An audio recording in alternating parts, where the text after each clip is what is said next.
Hello students, will be continuing force and pressure. आज अपन topic जो study करने वाले हैं प्रेशर के बारे में। फोर्स के कंसेप्ट अपन ने अर्लियर पढ़े, कॉन्टैक्ट फोर्स कौन से होते हैं, नॉन कॉन्टैक्ट फोर्स कौन से होते हैं। आप प्रेशर के बारे में पढ़ रहे हैं।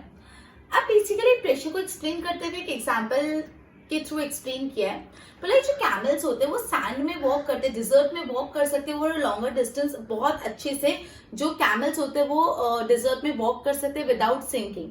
अगर अपन डेजर्ट में वॉक करने जाए तो अपने तो पूरे पाँव ही अंदर घुस जाए, सिंक हो जाए, राइट। लेकिन जो कैमल्स होते हैं वो उनके पाँव सिंक नहीं होते, प्रॉपरली कैमल में डिजर्ट में वॉक कर पाते हैं। रीजन तो बोला camels are adopted to walk long distance in desert. जो कैमल्स के लेग होते हैं ना वो बहुत ब्रॉड होते हैं, flat and large broad flat feet. उनके लंबे से पाँव होते हैं, ब्रॉड पाँव होते हैं, एकदम फ्लैट पाँव होते हैं, ठीक है। उनके लार्ज ब्रॉड और लार्ज फ्लैट फीट होते हैं, ठीक है।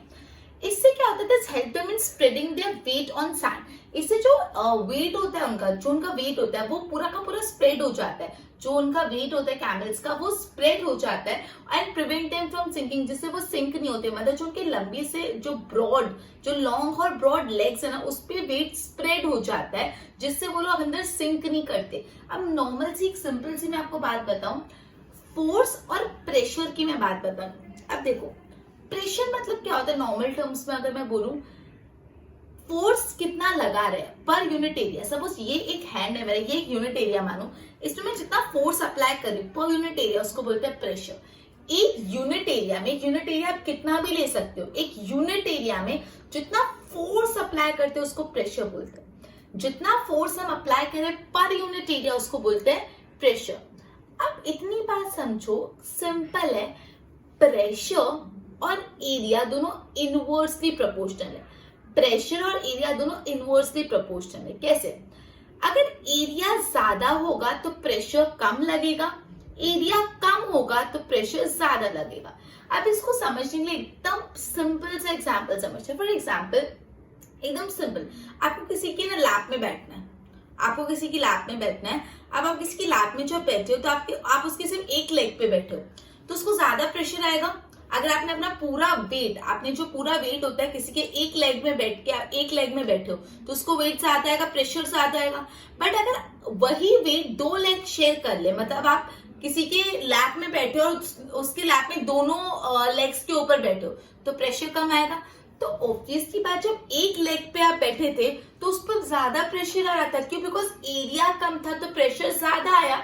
जब उसने दोनों लेग्स अपने रख दिया फिर तुमको लैप में बिठाया तो क्या हुआ, इसमें एरिया बढ़ गया। तो जो आपका फोर्स था ना वो फैल गया, स्प्रेड हो गया। सिर्फ एक टांगों को नहीं पैर करना पड़ रहा था, उसका जगह पैर हो गया, स्प्रेड हो गई, ठीक है। तो जब एरिया बढ़ गया तो प्रेशर कम हो गया।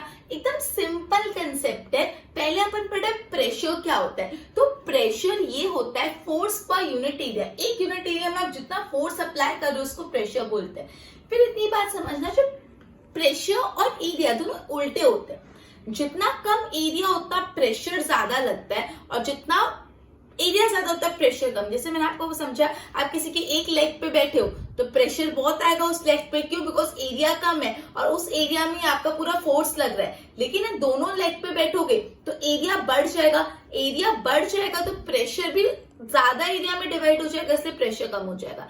तो जो कैमल्स है उनके जो फीट होते हैं वो ब्रॉड होते हैं, जिससे क्या होता है एरिया बढ़ गया तो जो फोर्स का इम्पैक्ट होता है, जो प्रेशर होता है वो कम आता है और वो सिंक नहीं होते, उनके लेग्स अंदर सिंक नहीं होते। समझे कंसेप्ट में क्या बोल रही हूँ? This means that the force applied by the broad feet spread over the larger surface area of sand. जो भी फीट प्रेशर अप्लाई कर रहे, फोर्स अप्लाई कर रहे, वो ज्यादा एरिया में स्प्रेड हो रहा है और जब ज्यादा एरिया में स्प्रेड होता है तो प्रेशर कम आता है। मतलब इतना मैं बोल रही हूँ आपको, सिर्फ इससे कैमल्स इजीली वर्क कर पाते हैं। मतलब जो भी फोर्स का इम्पैक्ट है to determine the effect of force, force का असर। अगर आपको फोर्स का इफेक्ट डिटरमाइन करना है तो दो चीजें कंसिडर करनी पड़ती है। अमाउंट ऑफ फोर्स, आपने कितना फोर्स करा, and the area of the force apply, और कितने एरिया पे फोर्स अप्लाई करा।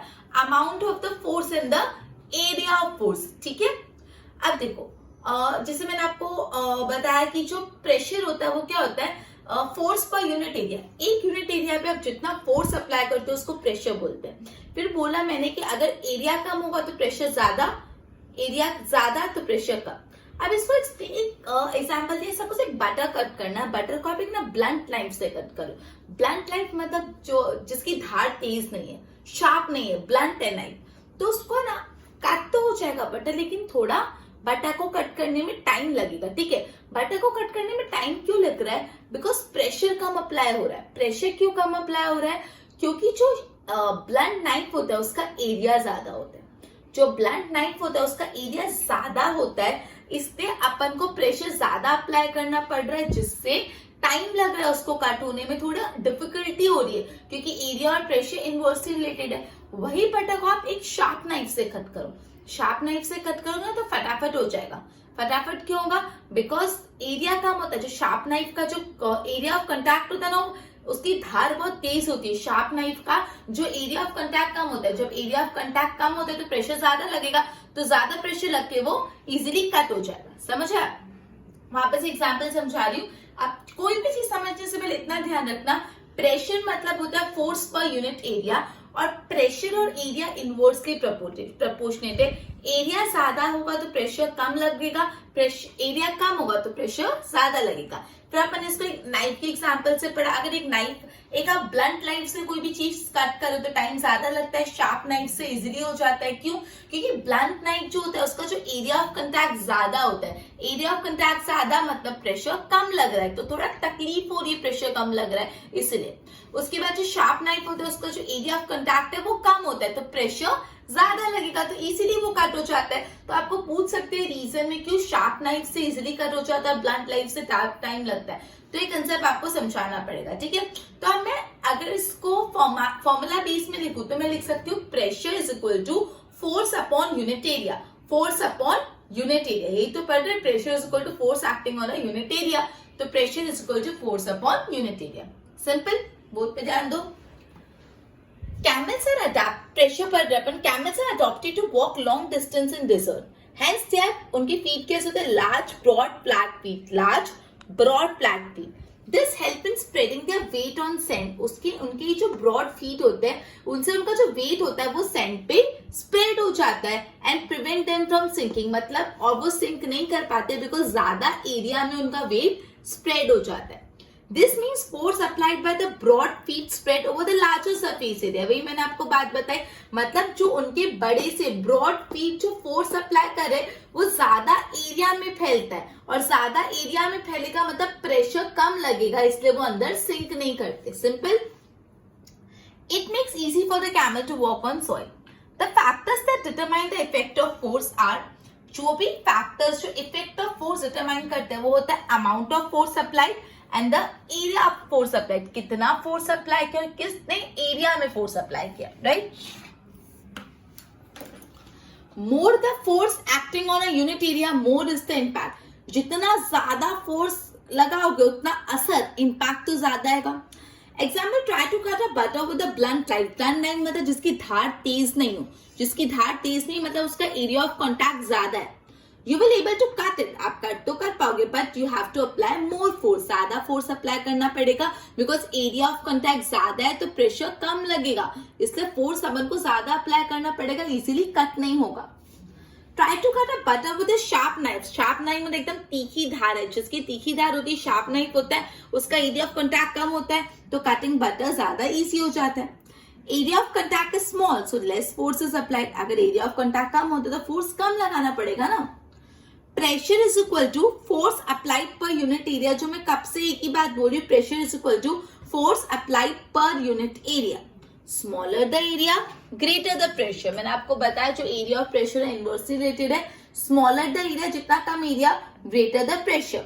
ठीक है, प्रेशर की formula pressure is equal to force upon area. Pressure को कैसे लिख सकते हैं? Force upon area. एक बार इसकी नोट्स बनाना प्रॉपर्ली।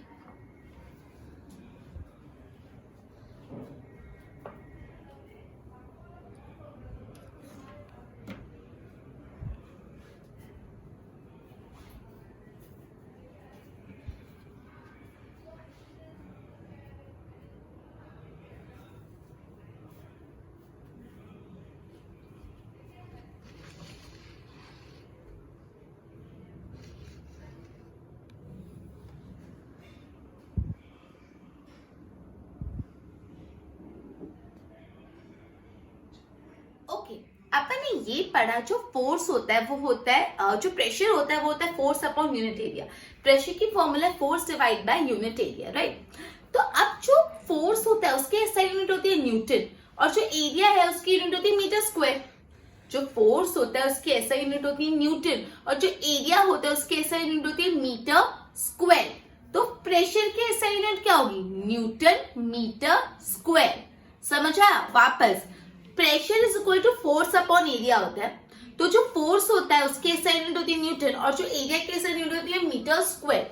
तो प्रेशर की एसआई यूनिट क्या होगी? न्यूटन मीटर स्क्वायर, या तो आप इसको क्या बोल सकते हैं? पास्कल, पीए। न्यूटन मीटर स्क्वायर लिखो या पीए पास्कल लिखो, एक ही बात है। समझा? तो अगर आपको पूछे एसआई यूनिट ऑफ प्रेशर कितना है तो न्यूटन मीटर स्क्वायर या तो पीए पास्कल्स।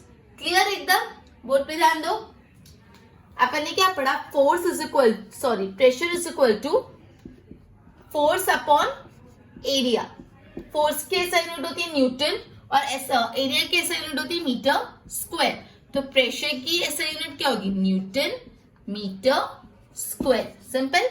अब देखो यहाँ पे कुछ एग्जांपल्स है वो अपन सॉल्व करते हैं। एकदम सिंपल एग्जांपल है। पहला example, force is equal to 200 unit. पहले एग्जांपल में फोर्स बोल दिया 200 N न्यूटन, एरिया बोल दिया 4 मीटर स्क्वायर। तो अपना प्रेशर फाइंड करना है। प्रेशर की फॉर्मूला क्या होती है? Force upon area. तो similarly pressure is equal to force upon area. Force कितना है? 200, एरिया है 4। तो 200 डिवाइड बाय 4 क्या? 50। तो 50 क्या लिखते हैं? पास्कल, पीए। सिंपल, 50 पास्कल है, 50 Newton meter square. Second sum में आपको फोर्स दे दिया 450 न्यूटन। सेकेंड सम में फोर्स दे दिया 450 न्यूटन। अब यहाँ पे एरिया क्लियरली नहीं दिया, एरिया के बदले डायमेंशंस दिए। क्या दिया? एरिया के बदले डायमेंशंस दिए। डायमेंशंस मतलब लेंथ, ब्रेथ, हाइट, उसको डायमेंशंस बोलते हैं। तो अपन को 10 और 5 डायमेंशन दे दिया। 10 और 5 डायमेंशन में मतलब ये लेंथ और ब्रेथ है। अपन को यहाँ पे एरिया नहीं दिया, डायमेंशंस दिए। तो अपन को पहले एरिया फाइंड करना होगा। एरिया क्या होगा? Length multiply by breath. Area क्या होगा? Length multiply by breath. इसलिए जो 10 और 5 का डायमेंशन दिया मैंने 10 मल्टीप्लाई बाय 5 किया, 10 मल्टीप्लाई बाय 5 किया तो आया 50। अब ये सेंटीमीटर में तो 50 सेंटीमीटर स्क्वायर। लेकिन अपना तो जो अपन को तो मीटर स्क्वायर में चाहिए होता है एरिया, तो ये सेंटीमीटर स्क्वायर को कन्वर्ट करना पड़ेगा मीटर स्क्वायर में। 1 मीटर में 100 सेंटीमीटर होते हैं, तो 1 मीटर स्क्वायर में 10,000 सेंटीमीटर स्क्वायर होंगे। 500 सेंटीमीटर स्क्वायर में कितने मीटर स्क्वायर? डिवाइड किया तो आया 0.005। क्या है? 0.005 मीटर स्क्वायर, 0.005 मीटर स्क्वायर। ठीक है। अब इसको डिवाइड करेंगे, 0.05 मीटर स्क्वायर आ गया, 0.005 मीटर स्क्वायर। अब प्रेशर की फॉर्मूला होती है फोर्स डिवाइड बाय एरिया। तो फोर्स है 450, एरिया 0.05। तो इसको डिवाइड करेंगे तो आ जाएगा 90,000 पास्कल्स। सिंपल सी बात है। पहला सम तो एकदम सिंपल था, आपको फोर्स दे दिया था, आपको एरिया दे दिया था, प्रेशर निकालने के लिए आपने फोर्स और एरिया को डिवाइड किया। सेकंड सम में आपको फोर्स दे दिया था लेकिन एरिया है ना दिया नहीं था। एरिया के बदले क्या दे दिए थे? डायमेंशंस दे दिए थे 10 और 5। डायमेंशंस मतलब लेंथ, ब्रेथ, हाइट, ये सब। तो 10 और 5 क्या है? लेंथ और ब्रेथ। तो अपन उससे क्या फाइंड कर देंगे? एरिया, लेंथ इनटू ब्रेथ करके, राइट। और अकॉर्डिंगली अपन ने आगे सम सॉल्व किया। सिंपल। आगे अब अपन पढ़ने वाले uses of force and pressure. ये फोर्स एंड प्रेशर होता है क्या होता है समझ लिया, बट कहाँ उपयोगी होता है, कहाँ यूजफुल होता है। तो पहले बोला है कि सपोज आपको एक क्लॉक हैंग करनी है, एक वॉल पे क्लॉक हैंग करनी, तो आपको उसमें नेल हैमर करना पड़ेगा। नेल जो है अंदर उसमें जो स्क्रू होता है, नेल जिसको अपन बोलते हैं, उसको अंदर डालना पड़ेगा। तो जो हैमर होता है ना, हैमर उसका एंड है, जो हैमर का एंड है वो ब्रॉड होता है। जो नेल होता है ना उसका एरिया छोटा होता है। नेल का एरिया कितना कैसा होता है? स्मॉलर होता है। And when force is applied on the hammer, तो जैसे फोर्स अप्लाई कर रहे हैं हैमर पे तो नेल इजीली पियर्स हो पाता है, नेल इजीली पियर्स हो पाता है। ठीक है, मतलब जो हैमर का एरिया होता है, हैमर का एरिया लार्जर होता है और जो नेल होता है उसका एरिया स्मॉलर होता है। तो जब हम हैमर जोर से प्रेस कर रहे हैं, तो हैमर जोर से प्रेस कर रहे हैं तो नेल इजीली अंदर पियर्स हो पाता है। सिंपल। ओके, एक बार बोर्ड पे ध्यान दो।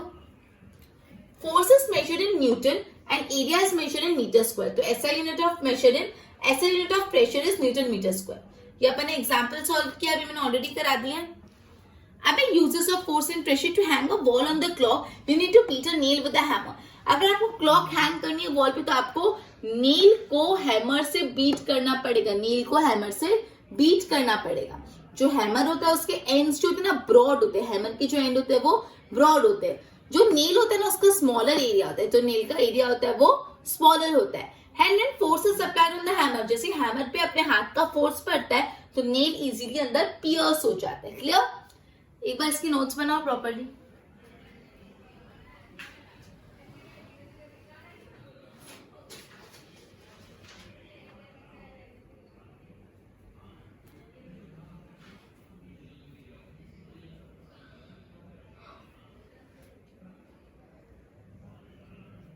ओके, अपन दूसरा फोर्स और प्रेशर का यूज पढ़ रहे।